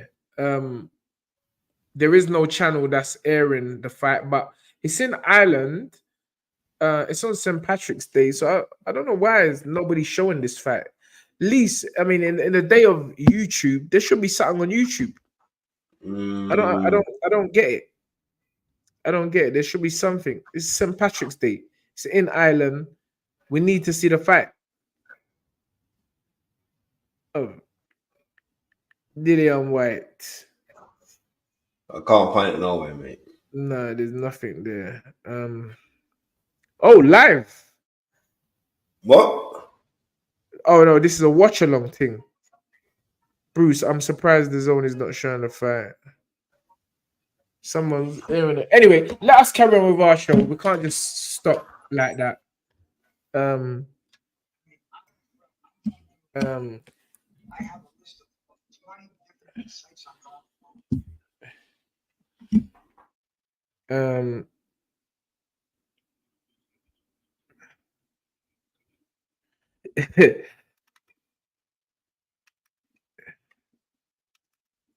Anthony's messaging me. And you know I'm live on YouTube right now. Yeah, this brother's doing a live watch along. Yeah.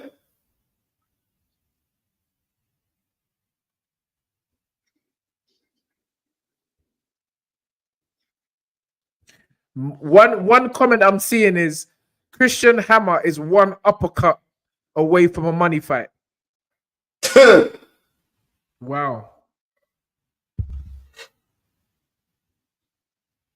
Well, it is what it is. Dylan White's fight hasn't even started. It's starting around 10 p.m. So why are people giving? Maybe it hasn't started.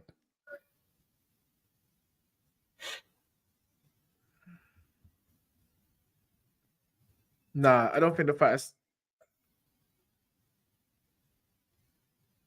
No, I think someone's doing a live chat and he's actually looking for the fight. Spence, I would just stop our show to be looking at other people's things. Anyway, let's move on. Listen, let's finish our show.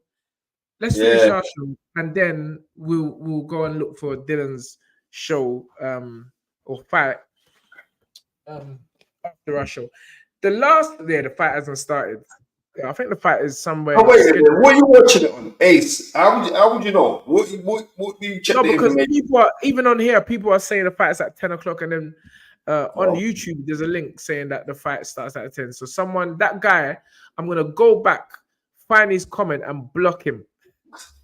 About coming with some fake news that this is a joke, making us stop. Man said block his ass. Where is it? I'm here. There you are. The Joker. I said it. I hope you're joking the Joker, but guess what? You're blocked. How you like that, sunshine? Good night, nurse. You won't be making no more jokes right now. Anyway, Spence, and I think to close the show, we have to talk about our man Maxi Hughes again. Maxi Hughes going Jammer. He's gone. He's blocked. He's no more. The Joker has joked himself into a blockage. Yeah, we got to pick up our man Maxi Hughes, who you got to say, mate, he deserves every piece of success and reward financially he gets, because he's gone into the Lions Den twice now. And he's done, you know what? Again, this is what I'm talking about, dreams. Fighters dream of fighting in Las Vegas. They dream of it. They dream of challenging themselves against the best. If you actually are a fighter that wants to be in that conversation where fighters have been in the ring with legendary champions, then you got to take the gamble. You can't be sitting down there waiting for the right fight at the right time. No, if the opportunity presents itself, go for it. And Maxi now has fought 2 incredible champions. Cambosis was the undisputed, beaten Teofimo Lopez. And many say that Maxi won that fight, Spence. He did win that fight. He beat Campbell, so I'm not business what anyone will say. Yeah. And now he's gone in and fought a feared. Believe me, I told you when you asked me about Zepeda, I said, Spenny, this brother throws You certainly did. You certainly did, Tunde. The guy is a dangerous, and I think what last night showed is how tough Maxi Hughes is. You know these American, these American man, they'll put the camera on your wife when you're getting bust up. So, bro, they'll put the camera on his wife. I'm like, bro, what's the matter with these guys? Yeah, I see that, man. These American guys, they ain't got no sympathy for a man's family. You don't need to show his wife, mid-fight. And, poor, I think her name's Sophie. She was there and she didn't, she was, it wasn't a nice sight to see. But Maxi was in there fighting the life of himself. He's fighting, he was giving it all he's got. But Zepeda, Alfie Black said Zepeda was like the Terminator. And trust me, the guy is just a phenomenal volume puncher. Not only a phenomenal volume puncher, but he's also a punch picker. Some of them combinations, they weren't standard fish and chips combinations, Spence. They weren't standard fish and chips combinations. He's a worry to him. Right hook, treble right hook, drop the left hook to the body, come back with a right uppercut, left uppercut, right hook to the body, left hook to the body, right hook to the head. Bro, this guy was first. I'm telling you, I wish I was doing a wash along, but I don't even know if I could have kept up with that amount of combination and speed that Zepeda, and to really stop Maxi in the 4th stroke 5th, because again, Josh Warrington's father said, nah, mate. This one here, loudest. We this one here, we need to relax. It was a bad watch. It wasn't, because we know Maxi is the Cinderella man. I don't know what the future holds now. I don't know where he goes from here. But again, I'm gonna credit Maxi. He's really done and achieved things which the most fighters only dream about, So to actually compete on that stage, again, I'm going to credit Maxi Hughes. And I was wishing him all the best. I actually tweeted before the fight, why is no one going on like, well, are we into this? Are we so into this? And that's not to downplay the Francis Ngannou fight, but let's get it right. Francis Ngannou ain't no boxer. This was a real fight. It was a real fight against 2 fighters. The only fight last week was one boxer fighter in Anthony Joshua against someone who ain't a boxer. He's not a boxer.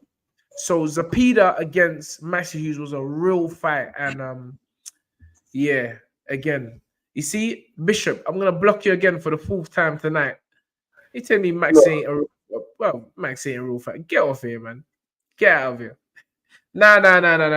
Don't. Ngannou is not a boxer. Ngannou was a fighter that we thought could give AJ some uncomfortable moments like he did Tyson Fury. But AJ's like, nah. You ain't coming with that nonsense with me. And AJ just dropped the pounded yam in his face. AJ just dropped the pounded yam with the assorted meat on him, straight, no joking. Gave him the real jollof rice straight away. Now, me more than anyone was giving Francis Ngannou some credit. I was actually making people think that Francis Ngannou was going to beat AJ. Because Gary Chains, who is, I would say, one of the most, what's the word? He supports AJ like AJ supporters. He's been probably everyone at Anthony Joshua's fight. Gary was like, bro, that breakdown has got me shook. See, he's like, bro, what are you doing, man? You're trying to get man nervous. But I was just saying that Ngannou is a fighter. We'd never seen him in that kind of position. And there was light heavyweight boxing. Everyone knows there's always a possibility. So it's not that I wasn't giving him credit. I just feel that AJ done what Fury was supposed to do, which is show, man, you stick to the cage business and the fly kicking man hitting in their knees and elbows and let us deal with the boxing. And AJ done that. So again, but credit to both warriors. Come on. And respect to them. But again, the fight I think a lot of people in world boxing want to see now is Shakur Stevenson versus Zepeda. And if that fight were to happen, Spencer, in closing, what would your view be on that fight? Well, Shakur Stevenson is talking about he's retiring from boxing, so that's Shakur ain't retiring nothing. Shakur, that's not. The way that guy loves boxing, Shakur ain't retiring for a hot minute. I mean, that's not a good look to him. I'm just being real with you. Nah, Shakur, he's too young. It's just that he's achieved so much so quickly, and it's just like it. There's Shakur and everyone. No one's even in the ballpark. I mean, if you look at what he done to Valdez, and even what he done to the American boy that you was commentating when he fought how can I forget his name? When he fought Carl Frampton. Oh, You know, yeah. what's his name, Spence? He didn't fight him. Shakur never fought him. No, Shakur beat up the boy that done Carl Frampton. Jamel Herring. If you see how Shakur dealt with Jamel Herring. Yeah, it just levels. Shakur is just levels. And I see the comment about Shakur chats nonsense on Twitter, but I feel that he's kind of been pushed to that because he's frustrated. He's young, he's frustrated. Much like how Terence Crawford was in that position for many years. Everyone knew he was a truth, and nobody would want to fight him. Terence Crawford obviously is a bit older, but Shakur's just using it as an outlet to stay relevant. And I think that is kind of wise of him when no one's fighting. But Bob Arum assures us that I think July 6th is the next date for Shakur Stevenson. And they welcome that fight. Man saying, pick up the phone. Shakur Stevenson against Zepeda. We're ready to make the fight. July 6th. So let's see. Who? July 6th to who? Shakur against that guy. Zepeda, William Zepeda. Bob Arum. Yeah. Arum. Bob Arum has publicly said that we are ready to make that fight. So Oscar De La Hoya, pick up the phone. Let's do the business. July 6th. We're ready. We're good. So that'd be a good fight. Let's preview Heaney Garcia. And we got to talk on that. What do you actually think there's actually a problem with Ryan Garcia? Or is he just playing everyone and just making this fight big? What's your thoughts on the mental I think it's a bit of both. I'm going to be real with you. Mental health and stability of Ryan Garcia. And do you think that this fight is going to take place in April? I do think the fight's going to take place in April. But like I said, he is behaving a little bit peculiar. And that he is. We can't turn around and say he isn't, because he is. He's acting a bit peculiar, Tunde. I hope that he's in good mental health shape, because as we know, Devin Haney's training hard for this, bro. You know what I mean? He's training hard for this. So, I mean, we shall see what's going to happen.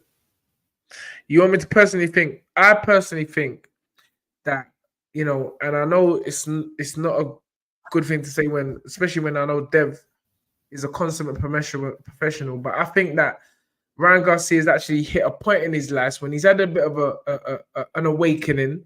Some could call it a spiritual awakening. And when you're like that, Spence, you ain't in the right frame of mind. Because at first, I thought it was he's just selling the fight. But even you could hear how he's talking, even in his voice, the behavior is not rational. His behavior right now, and I'm looking at Derek James, and I'm seeing Derek James. Don't want to be there. Derek James is like, bro, what's the matter with this you? You get what I'm saying? And it's like, although, you know, he's got his cameramen around him constantly, Ryan Garcia.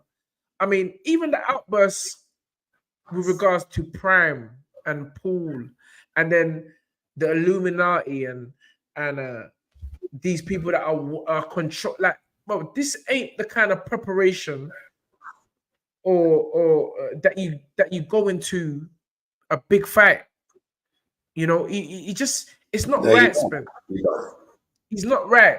And then making these bets publicly and then breaking a bet, saying he's not going to talk about certain issues and then talking. That ain't the behavior of someone that's normal or in a normal frame of mind. So I'm like, Edna Good, exactly. There's no smoke without fire. It's gone past. Wait, I don't know if I call it a spiritual awakening. No.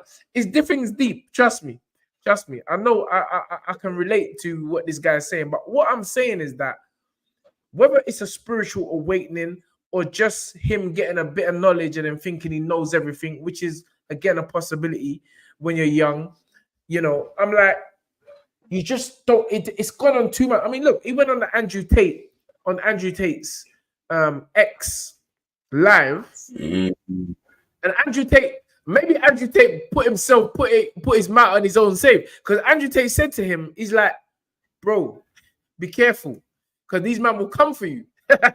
And then Ryan Garcia's like, no, I've got that covered, bro. I'll protect you. And Andrew Tate's like, listen, I'm telling you firsthand that these men will come for you. What happened, bro? The next day they come for Andrew Tate and his brother, ship him off. This time Ryan Garcia is around, keep on doing these silly videos. So I think it's gone beyond a joke now, and I think the commission, of course he's gonna pass a drugs test. That the bishop has done juju on Ryan Garcia. Yeah, I'm telling you, bro, this guy he keeps on coming on. But yeah, Tate wasn't joking. Yeah, he said they're gonna come, and they came for him. You know, it's like, yeah, you the fact that you got him on his show, we're not coming for him now, we're coming for you. They shipped off him and his brother. Listen, this brought up some old cases, and you know, they were arrested. So, but I think they've been released now. But suffice to say, we're talking about a young man going into a sport where the objective is to render your opponent unconscious. Yes. Yeah. And so if you're going in there with a frame of mind which is not normal or rational, there needs to be someone or somebody or some commission that needs to do a thorough check.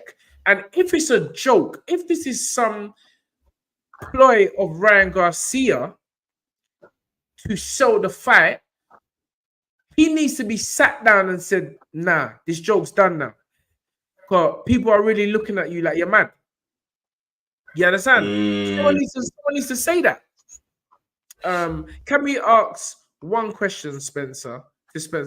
How many bacon halal double cheese have you had in the past week? But people ain't gonna forget when you was in there eating burgers with pork coming all out on the side. And then they call yourself. I haven't had pork in over 30 years. So Good. no, do you know what? I ain't gonna lie, you know, when I came in from the awards today, there's some burgers up in my yard. I'm not gonna lie. So you went in there, and when I went in there, all the Muslims were in there because they make some banging burgers. And it's a shame I forgot the name of the shop. But when I walked in, the guy said, are you Muslim? Are you Muslim? I was like, yeah. Because, here's some dates. Bro, that burger was banging. I ain't going to lie to you. I waxed it off. So, yeah. But, nah, yeah. That had halal. That had the halal turkey rations in it as well. That was delicious. But, you know, it's been a great show, too. Yes. And I'm telling you now. now. Collection thing, because there's 1,000 people in this thing here, which is massive for Sunday night. Bear in mind, we haven't been in there for a few nights. People know what time of day it is. And as soon as Tunde has brought that up, I just put my pastor, just button back up my pastor top, and we have to know this part here. We are not leaving unless we start getting some pounds in. I'm not looking at big pounds. I'm looking for little small donations of £1. We can start this thing because energy goes where it flows, and there must be something in the air that on a Sunday, knowing that you guys are going to go get up the next day to go to work, yeah, that you're here with us. You're here with us for a reason, right? It's the powers. Tunde knows it's the powers. It's the powers. So let's start this thing. Now, who am I going to see up in there first? Is it going to be Red Rose? Is it going to be Red Rose? Is it going to be Wallace? Is it going to be Ricky Wallace? Is it going to be Bumper Cloud? Is it going to be Bumper Cloud? Who's it going to be? But somebody better to send over. And I'm not talking about, you send okay, sir. That's good, even better. Now pass over and let's go do this thing because energy goes where it flows. You know what I mean? And I'm telling you this now on certain things where people don't accomplish certain things is because it's not that they aim too high and miss is that they aim too low and hit. And we don't want nobody hitting low. We want everybody to hit high. That's why we say, come on up. Because first time we started the show, when Tunde was on his dream it, believe it, become it, I was saying, come on down. We don't want to go down. Hell is down. We're going up. We're going Yeah, up. you did that when we first started. It was coming down. Yeah. And I changed it. I said, no, this cannot stay like this no more. I refuse it. I refuse it. I throw it out. Anyway, we're still past the turnaround saying, Spencer, but why would you eat something called... No. It's all good because it's not... No, it's all good. We're not blocking because you block him, he's going to come back again. You block him, he's going to come back again. You block him, he's going to come back again. Guzzi said 1999. Where's the 1999, Guzzi? Where is it? Wait there. Okay, I see it. Dirty Gala started the thing already. Right. Thank you so much, Dirty Gal. We salute you. Thank you for the £5. Please just come on with a £2. Salute 419 pastor, but we don't even.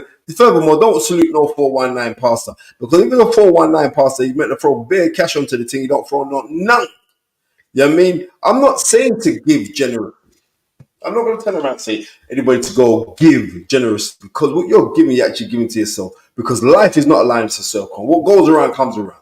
And we use it in a negative connotation. We should be using it in a positive. Bernard, yes. Thank you so much for the £5. You see, it's bare powers. Is that, what's that? Cordia. Is that right? Oh, Cordia, yeah. Bernard Cordia. Thank you very much. Thank you so much. Snaps and Snapchat. £20, but where's the Snapchat? I can't see it. How come it don't come up? Snaps. Hold on. Snaps. I can't see it, bro. I can't see it. You might have started to do 419 saying you put something and there's no money in the account. Snaps. Where is it? Bumper Club Boxing. Spencer talks like that one church priest that will steal the donation and go buy donuts and burger. But let me tell you this now. It's the donut and burger that keep me fueled for us to keep on talking the way we're talking. Right? So I don't want to hear no, it's not even the fact of like calling on the spirit of Ben Oldham. Because Ben Oldham, wherever he is, I hope that he's in a safe place. Joe Barrow, come on, my brother, £5. This is what I'm talking about. You know what I mean? Give generously. Right? And I'm going to say again that life is not a line. It is a circle. It is a circle. So therefore, you will be on the finger. Yes, Tony, big up yourself. You know what? Tony is a real one. Hope to see you in Blue Jays soon, Spence. You know what time it is? Yeah, you will see me after Ramadan inside Blue Jays, and I will treat you, my friend. Because Blue Jays is my store, so we ain't got nothing to worry about. They ain't got nothing to worry about inside Blue Jays. You know how it goes. That's like your guys on the Undefeated. And KG was saying, you got in Blue Jays, you see 2 pictures up on Spencer. You don't see one, you see 2 pictures on me. That is the love and the respect and the admiration that I've got from my community. Let me see. So Tony's going with £2. Come on. How many people are on the live, Tony? How many people are on the live? 1,010 people are on this live. Over 1,000 people. 1,010 people. So if there's 1,010, I want 1,015. See, it's going up right now. So if there's 1,015, we want even some more. If each of those people gave £1, that's £1,000. Bro, that's big money. That's big money, bro. £1. You see how many people... Let me tell you this. You say big money. Tunde, let me tell you this. If someone just gives £1, it's big money. You know why? Yes. Because £1 that we never had. Right? 100%. It's £1 that we never had. A man trying to say that it's still Mr. Blessed, that it's still echoing. I don't know what's going on here because I ain't done nothing on there now. Right? I ain't done nothing on there now. No, 734 said, who is the best British prospect coming through right now? Joe Cordova. Now, let's keep moving. Joe Cordova. Now, I'm saying to you now. Oh, no. I'm not. Listen, we can't. Listen. The rule is this. In Jamaica, we always say, dance at yard before you dance abroad. I'm not giving no energy out to nobody else. I'm giving it right here in this place. We build up our own house first. We build up the Fight is Right. Like everyone on here right now is a Fight is Right family. And we act as family. So I'm not giving it out to no next man. Joe Cordova is the baddest thing I've ever seen. I ain't seen no youth throw 15 uppercuts in one fight. 15 uppercuts make his head just jerk back like no one's business. No, I ain't gonna lie to you. Moses Atama, he's a bad boy. I'm not gonna turn around and say he is a Tunde. Tunde was there ringside for the fight and phoned me his last fight out in now, Spence. He is a bad boy. Yes, you know what time of day it is. Anyway, don't derail or come off for the fact of what we're talking about. Throw some more pounds in the thing. I want people to understand it's Sunday tonight. It's church. It's been momentous time that we went out today. Y'all got the fight of the year with him versus Beterbiev, which was incredible. And it was a surreal atmosphere. It was so nice to be inside the place. Let me see some more. Raise up the thing, right? Because trust me, I want to bounce at 10 o'clock. I want to go to my bed. That's what I want to go and do, right? But I mean, I got things to go and do. I got prams and stuff to go and buy. I got things to go and do. Dude. We need some Umar Johnson passion in here. Listen, this guy. I'm saying this now. As you guys are on here, and I ain't gonna lie to you, it's been a long day for me. Trust me. You know what, Spence? I'm waiting for Manny to come on because I feel that we should end the show in exactly the way we begun it with Anthony Yarde. Thank you very much, Bobby Wright. Receiving for the 199. Old type Bobby Wright. Thank you for the 199. As you also put in already this evening, but it has been a great show. Manny, Spence, listen, we're ending the show with over 1,000 people still live with us. Thank you, Adrian Waters. Come on, you see what I'm trying to say? Thank you, sir. Much appreciated. Every donation is very, very much appreciated. I'll be honest with you. You know, it's not. I've always said, don't matter how big or small. Once you're taking out your own pocket and giving it, that's blessings upon blessings. That is a reflection of energy. That is serious. God bless you. Can I say, Manny, can we, and we will end the show off with the magical words, but can we once again play the video of my brother Spencer and Anthony speaking about what the award he won today, which was the British Boxing Board of Control Fight of the Year Award. Anthony Yarde versus Artur Beterbiev. Let's go, Manny. I'm here with Anthony Yarde, the light heavyweight contender who last year put in a gallant effort and has become the recipient of the Fight of the Year for his world title challenge against Artur Beterbiev. Congratulations, Anthony. How's it feel, man? Oh, look, what? Come on, man. It feels good. It's a heavy trophy as well. It does feel good. It's recognition for bravery, hard work, a fantastic performance. Again, I've given him his hardest fight to this day. For me, it's about winning these fights. I'm very ambitious. But again, from what I see of myself is I'm getting better.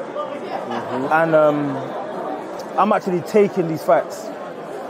I'm actually challenging myself. I'm putting it on the line. I'm in there. See what I'm saying? I feel like that's a. I don't really compare myself to anybody else, but that's what I can hold on to and take a lot of pride from it. You know, and I feel like that's what's risen my stock. I feel like that's why I'm the biggest. I'm one of the biggest names in British boxing, and I mean like top 6 in my opinion around the world, including heavyweights. So, with that being said, I can say I'm proud of this award, and I'm proud of my career so far. Anthony, that's all I can say. I don't think there's nothing else to say. Yes. All I can say is like congratulations to Anthony Yarde for becoming the recipient of the British Board of Control Boxing Fight of the Year. Congratulations, Anthony. Thank you, bro. Come on. Bro, I feel proud, man. My 2 guys up there, man. But big up AY. Ladies and gentlemen, we will end the show in exactly the same way it begun, with the magical words of dream it, believe it, become it. Coming up, peace two fingers. I wish you all a plum pleasing week ahead. But we don't have weekdays. Our days are actually strong. Peace two fingers. We out. Come on, I love that. I love that. I didn't even cut that in. Come on, Spence. We don't have weekdays, strong days. Strong days. On.